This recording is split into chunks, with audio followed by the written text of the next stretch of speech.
Maxine, your spiritual astrologer, and welcome back to the podcast where you'll learn how to use astrology in a more empowering and soul-centered way. And I'm back with part 2 on the Zodiac signs. So if you haven't yet, you might want to listen to part 1. I give you an overview to this topic, and we get into the first half of the Zodiac signs. But today we're just going to pick up where we left off. So I'm going to start us off with Libra, then Scorpio, Sagittarius, Capricorn, Aquarius, and Pisces. And of course, you're listening for all zodiac signs because you have all 12 in your chart and in transits. And, it's important to know these building blocks of astrology really well or refresh your knowledge from time to time. And, but also as you're listening, make sure that you are paying especially close attention to your sun, moon, rising, Mercury, Venus, and Mars, because those planets are going to be more personally felt to you.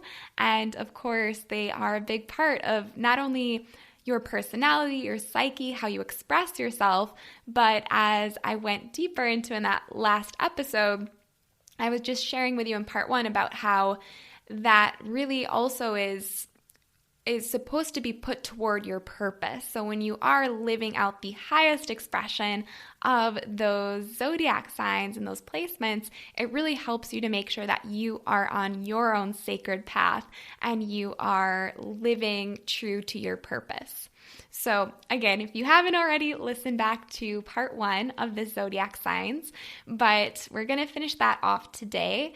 And I'll also address at the start what to consider if you don't resonate with one of these zodiac signs. So I did mention this in the podcast and the last one that you should listen to your sun, moon, rising, Mercury, Venus, Mars especially, but I had some of you reach out to me over on Instagram, and thank you if you did. And so I thought I'd just answer that question for you. So if you don't resonate with your moon sign or your Mars sign, why might that be? So I'll get into that at the start as well, and then we'll just dive into the episode today. And in case you didn't hear, I've just launched my new subscription over on Patreon. So if you want to be a part of that, you can search Your Spiritual Astrologer on the Patreon app, and you can get access to exclusive subscriber-only content over there. So what you get each month is a month ahead bonus episode with the key transits for the month ahead, how you can best prepare and co-create with that, be really intentional going into each month and knowing the deeper lessons for you that are awaiting you and how you can really manifest with that energy. And then I also have each month 2 moon visualizations that you get. So if you're ever part of my moon circles in the past, these are those moon visualizations that I would guide you through, backed by popular demand. So you'll get those as well each month, one for every new moon and every full moon, and of course for the eclipses. So that's about twice a month, sometimes 3 on a blue moon. But yeah, and that's the whole intention of this, is to help you to not only know the transits, but actually dive deeper into that and to drop from your head to your heart. So you not only know what's coming that month ahead, but how do you want to be intentional about co-creating with those transits? That energy will manifest one way or another. So how can you get on board with that, be intentional, and tap into those higher potentials? Right? So that is what this is all about. And those moon visualizations really just takes you a whole, that really activates your heart, helps you to tap into the energy available to you, connect with your intuition, and get deeper messages for you each new moon, each full moon, each eclipse, when you have those check-in points and your intuition is heightened. So that's a little bit about that, but I really wanted that as a resource for you if you are eager to incorporate astrology, spiritual astrology, in your day-to-day life, and not only know the transits, but really get intentional with how you want to manifest with them. So if you're interested, I'll put the link below in the show notes as always. And of course, if you want to just look that up on Patreon, just search your spiritual astrologer, and all the details are there for you as well. And you can get access to those bonus episodes I have for you and visualizations. So with that said, let's get into today's episode on the zodiac signs, part 2. So I'm starting us off with that question I got asked as I shared. What happens if you don't resonate with one of your key zodiac signs? So oftentimes, you may hear, just in case you didn't know, your big 3, of course, are your sun, moon, rising, but sometimes you might hear people refer to your big 6 as your sun, moon, rising, Mercury, Venus, and Mars. And that's because these planets are your personal planets and, of course, your rising sign. So they are so personal to you. And so those energies really are meant to be something that you lean into and that can help you really live the life that you're here to live, right? So if you're not resonating with one of those, the question I got asked is like, oh no, how can I work with that more? Is there a reason for that? Why might that be? And that is fairly common. So if you don't resonate with your Venus sign or whatever it is, don't panic, don't worry.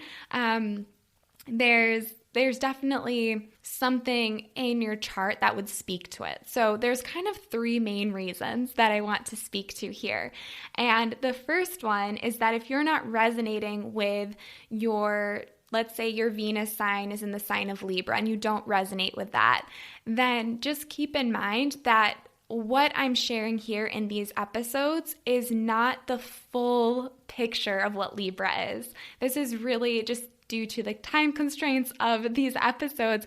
I'm not going to be able to give you a full deep dive into each of these. Even though I'm sharing a lot of information, there will inevitably be pieces of that I have to leave out in these episodes. So just to add that at the start, if you're not resonating with a certain sign, it might be that actually you do resonate with it, but you resonate with a piece of the puzzle that you're not quite getting in this episode or wherever you're learning about that. So I just want to say that because, of course, there's so much to be said about these zodiac signs, and I do dive so deep into each one inside of Spiritual Astrology School. So if you are interested in joining the next semester of that, being put on the wait list, again, you can find that below because we go really deep into all of this. But just keeping that in mind, and if you feel that way, you might want to do more research into those signs that you don't resonate with. And then number 2, it might be if you're not resonating with a certain placement that there's another planet or some aspect being made that's contradicting or conflicting with that planet placement, that sign. And so it's making that sign kind of show up in a different way than it usually would. Like it's not a pure version of that. It has to kind of fight with some conflicts that might be coming up, or it might be suppressed in your chart, or it has to manifest in a roundabout way so it's less obvious, etc. Right? And I see this often in readings. So when we're looking at the chart as a whole, that's where things become a little bit more complex because, of course, you're not just looking at one isolated zodiac sign. You're having to see the bigger picture of you being this complex human being. Okay, so yeah, something to think about there. If you don't relate to some zodiac sign or some planet, you're confused of how it's not manifesting in a way that maybe you read about, that could be why as well. And that's something to get curious about, which brings me to the third point here is likely you'll grow to know this planet over time. And it's so beautiful when I give readings to people who are older because they've lived a lot more life and they're able to really see how planets that they didn't really identify with earlier in life, they really identify with later in life. And they've kind of seen how that planet has manifested in different ways. So it's sometimes you'll relate more even to your moon throughout your life in certain phases, or your sun, you're relating to that more in other patches of your life. So just something to keep in mind as well, okay? All right, so there's more I could share here too, but just to give you an overview on that, if you were curious, that's nothing to be worried about, or, it doesn't mean that that sign isn't correct, for example. It just means that there's more to the picture. So getting curious about that. Okay, so let's now switch gears and dive into the rest of these zodiac signs. So the first zodiac sign we'll get to is Libra. And this is an air sign, and the archetype here is the diplomat, the mediator. It's when we're thinking about Libra, thinking about a sun sign example, we have Gandhi, who had both a Libra sun and rising. So there's such a desire for peace, for balance, for harmony, and really being very fair-minded. Wanting a sense of justice is also a big thing for Libra. If you think of the symbol for Libra, it's the scales. And so wanting to weigh all sides of a situation, wanting to find balance, aiming for peace, aiming for compromise. So yeah, that's, Libra, a big strength they have is being impartial, being very fair-minded or considerate. And Libra is also ruled by the planet Venus, as is Taurus. So there's this love of beauty, of the arts, pleasures in life, aesthetics. That's also something true to Libra as well. And really wanting to contribute to others, especially when it comes to interacting with people one-on-one, and when it comes to companionship or being curious about relationships, that might factor in. Let's say if you have your sun in Libra, that might be a big part of who you are, is learning about yourself in relation to others, or having a fascination with these topics that I mentioned. And if you have your moon in Libra, that might show up one way that shows up. There's so much I could say for all of this, so please don't think this is an exhaustive list. But, if you were wondering about your home environment, allowing that to be a really zen, peaceful place is really important. In close relationships, wanting to make sure there's not a lot of heated argument, but rather having a safe place to talk about things in a very peaceful way, and wanting to also have a lot of give and take in partnerships is really important. If you have your rising sign in Libra, I noticed that the first impression they give off is just very pleasant, and being able to really connect with people easily, that might be something of a gift that you might have. Or wanting to present yourself in a very aesthetic way, or being very tactful with others. They just tend to be very, I mentioned Gandhi, but they just kind of are non-controversial, let's say. All right, so next up, let's take a look at Scorpio. So the Scorpio archetype is the researcher, the shaman, and this is a water sign. So here it's really a lot about that depth, that intensity of emotion with Scorpio. And some of the strengths that Scorpio has is that intensity. So it's very deep emotions, wanting to form intimate bonds. I mentioned the researcher, so wanting to really dive into the core of something, not being happy just kind of skimming the surface, but needing to get to the bottom of things, needing to talk about topics others won't talk about, taboo topics, deep emotions, as I shared. And really being interested in healing or intimacy, being very psychological. And at the same time, all of that intensity of feeling can also sometimes be part of their shadow, because again, this is all on a spectrum, right? As I shared in part 1 of the Zodiac episode. And so part of this can show up as being very secretive, or being very overbearing or controlling in some sense. So Scorpio energy, it's really finding the balance of wanting to make sure that they themselves know, okay, this is in my control and this is not.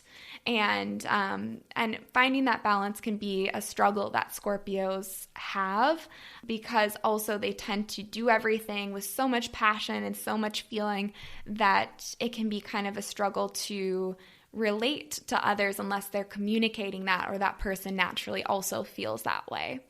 So someone who actually really manifests the archetype here of the researcher is Marie Curie. So if you don't know, she's famous for her work in radioactivity. So she was the first woman to win a Nobel Prize. She actually won 2 of them in physics and chemistry. So, and I share that because when it comes to her example, it's not only pushing past being a researcher and diving deep into these topics, but also really being invested in pushing beyond gender stereotypes, the norms in that way, really wanting to not let things get in her way. And that's also part of that intensity that Scorpio has. So to give you an example of that, I think that's a great example.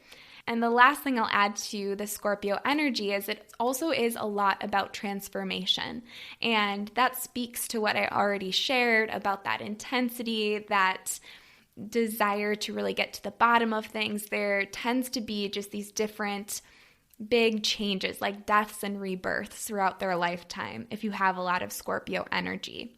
So if, for example, if you have your sun in Scorpio, all of these themes might factor in some way, shape, or form into whatever your purpose is, how you see yourself might be in this constant evolution, a lot of a big lifetime for self-discovery.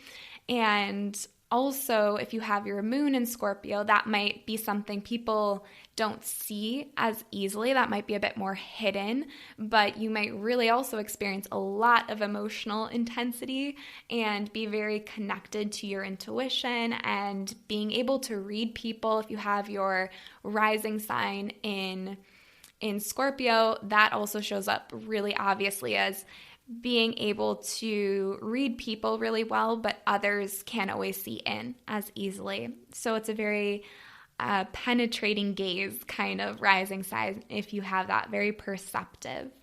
And there's, again, so much more I would love to say to all of this, but to give you an idea of how that looks.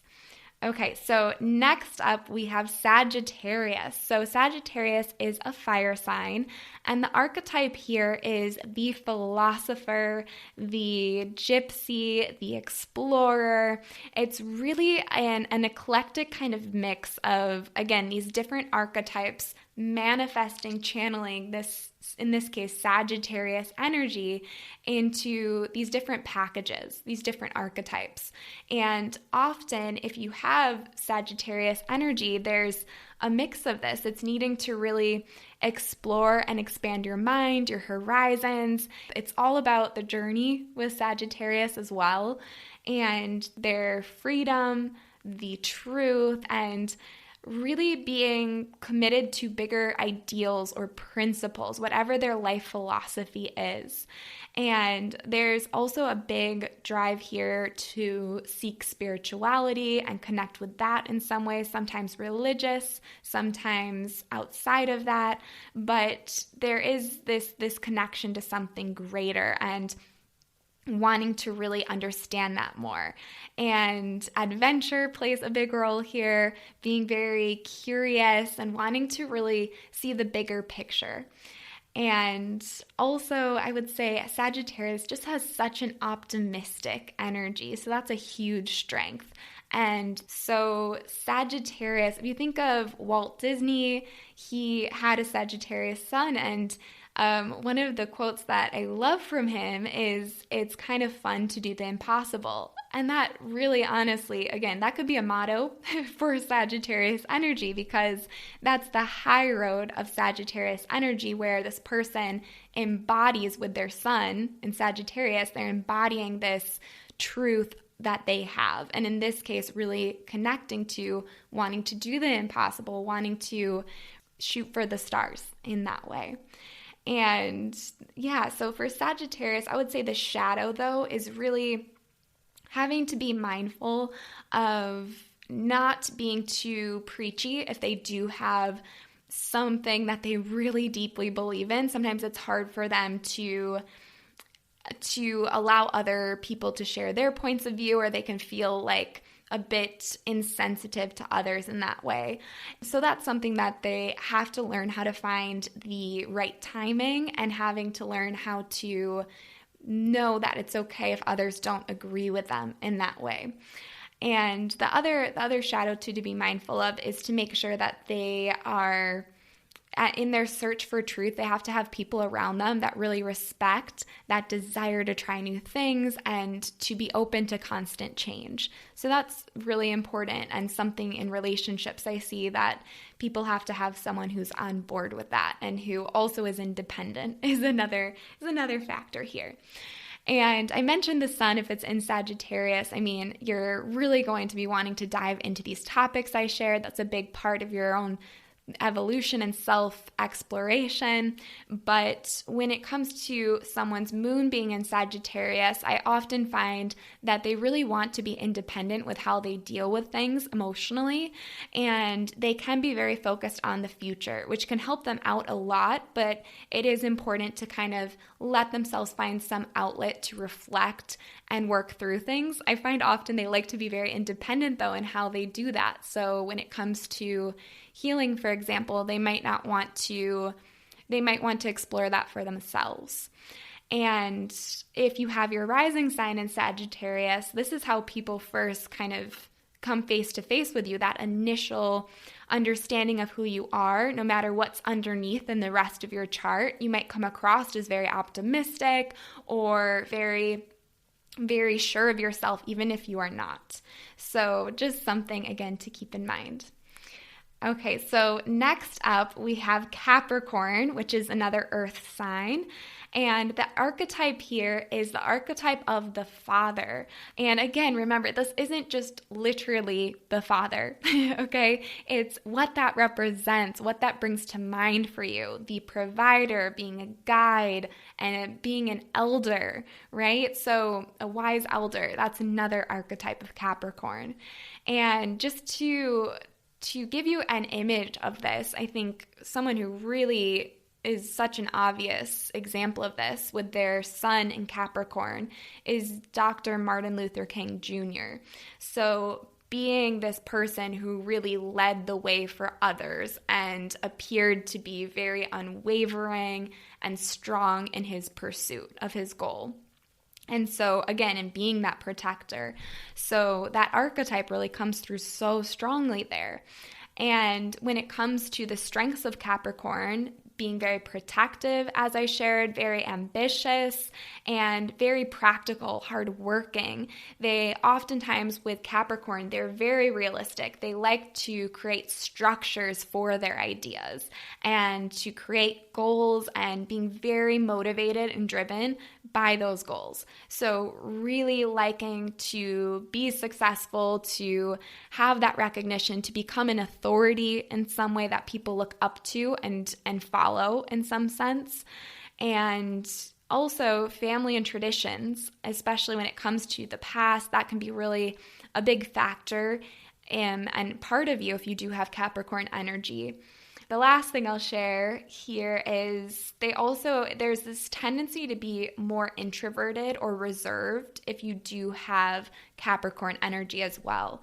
And that kind of contributes to the shadow, where sometimes with Capricorn, they can tend to really be so focused on their goals, or they appear to be a bit cold or rigid in some sense if they're so focused that they forget to communicate and draw from other parts of their chart too. So that's part of that. And really, when it comes to that, it's sometimes with all earth signs, there is this tendency to be a bit too stuck in their ways. So we saw that when we looked at Taurus and Virgo, for example, as well.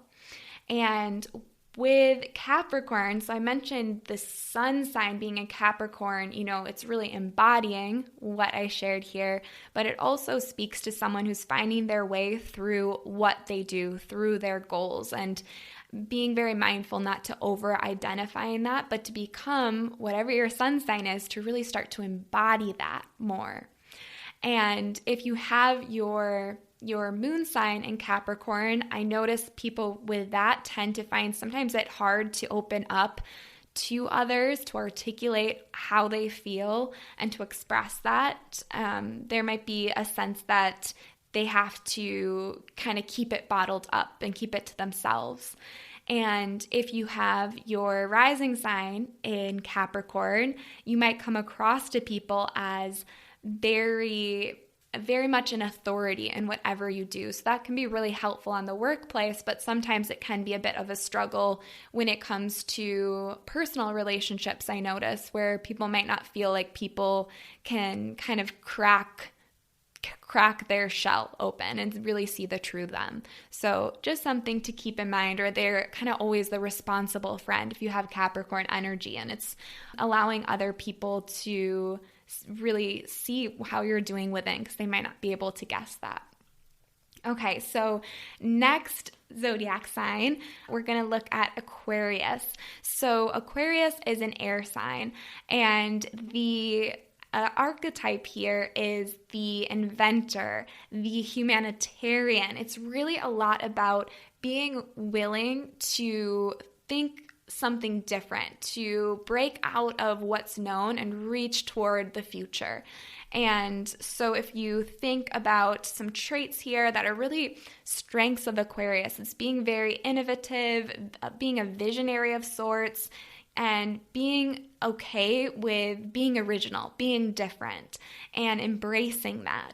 So very, very geared toward the future, very progressive, and having this approach to life that's very eager to see something new, eager to break out of the norm, and being willing to be independent, following your own path, and at the same time being independent, but also appreciating the independence of others. So it's an interesting mix with Aquarius where it's loving groups, loving acquaintances, to be around people, but also really appreciating keeping true to yourself and liking to stand out, not liking to be in a group, but not blend into the group. If you have Aquarius energy, you know what I mean.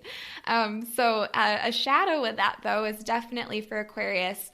There tends to be sometimes they lean so far toward that soul intention of needing to be different, needing to really stay true to their own new original ideas, that they can be too aloof or too detached, like being cut off a little bit from everyone else, or fearing that sometimes too much. Fearing their differences is another shadow that can come out there. So needing to make sure, again, with all of this, there is a spectrum. So how can you kind of check yourself when you lean too far into the shadow and kind of come back into that higher expression? And so someone who has their sun sign in Aquarius is Oprah Winfrey, as an example. And so thinking about her humanitarian efforts, philanthropy, even just how she got her start back in the day and pushing back against social norms at the time, and that being a big part of her story.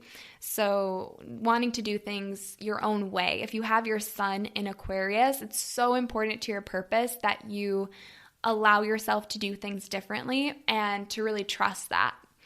And if you have your moon in Aquarius, one thing I'll say there is in relationships, really needing to maintain your own sense of a separate identity. That's really important. And when it comes to your emotions, really feeling your feelings rather than just analyzing them is super important. And then if you have your rising sign in Aquarius, part of that is the first impression you give off might be being very unique, having a unique approach to life, the way you do things is a bit different, or how you live your life, or feeling a bit like a lone wolf yourself. I'll see that a lot of the times with clients, and your chart can also point out like what your block is there and things like that you are learning to rewrite your story. With all of this, there's always the solution too. So just to add that if you were curious. And then the final sign of the zodiac is Pisces, and this is a water sign, and the archetype here is that of the dreamer, the poet. It's very connected to your imagination. If you have Pisces energy, you're going to have a very active imagination, wanting to be very creative and wanting to find a way to channel that active inner world and being able to imagine things and dream up things that maybe haven't been done before. If you think of an example of someone with their sun in Pisces, we have Steve Jobs, who of course was very innovative in that sense of being able to imagine things that weren't even in existence. And Steve Irwin as well, if maybe you know him as the crocodile hunter, that is someone who was very connected to the empathy of Pisces and being able to imagine something that didn't even exist yet in terms of being such a huge proponent for conservatism and caring so deeply about animals, being able to empathize not only with others, which is a Pisces strength, but also with animals as well. And so just a beautiful examples of Pisces strengths, those two Steves. But yeah, and this energy is really connected to also being compassionate, as I shared. So being able to be very understanding, being very forgiving of others. There's this Pisces sense of connection, of seeing how everyone is all one. And so that's kind of that mystical quality of Pisces too. And all zodiac signs are mystical in some ways, shape, or form, right? But I do see Pisces can be very, very aware of that at like a very personal level. And that might be a big interest to them as well. And oftentimes, too, I would say Pisces can be very, very flexible and sometimes to their own detriment. So needing space and alone time to get clear on what it is they want, because they can kind of tend to take on what other people want and just flow with that, but that can kind of get to them after a while. So with Pisces energy, wanting to really, with the shadow of being a bit impressionable with others, or feeling like this sense of trying to escape from things or numb themselves in some way, those are the shadows. So finding a way to clear away distractions, to feel like they really carve out time to themselves, because it's very easy for them to feel like they just get lost in what others want from them.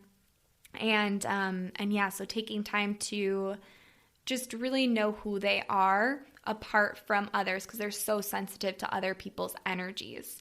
So that's a bit of a look at Pisces energy. And if you have your sun sign in Pisces, how that shows up is really wanting to embody these themes of Pisces and share that with the world in some way through who you are, through what you do. So being very compassionate in whatever that is, wanting to really wear your heart on your sleeve, or feeling like you are dreaming up something new and maybe your path to getting to what you want to do looks very, very different because it's something you had to dream up. So using your imagination a lot. And if you have your moon in Pisces, that one, you might tend to really feel overwhelmed at times. Even I get clients who say they're just very overwhelmed with a Pisces moon by not only others' emotions, but watching the news or just feeling like there's so much going on in the world. That's, again, a Pisces trait. So really needing, again, to kind of empty out, meditate, feel like you're calling back your energy. And if you have your rising sign in Pisces, one thing there I notice is sometimes it's a bit hard for people to see you as one static kind of being, meaning like you're very changeable and chameleon-like in a sense, and different people see different facets of you. Or with Pisces energy too, it's kind of sometimes people see what they want to see. And so it's really important that you know yourself so you don't just rely on others' outside opinions. Okay, so that's it. That's all of the 12 zodiac signs now.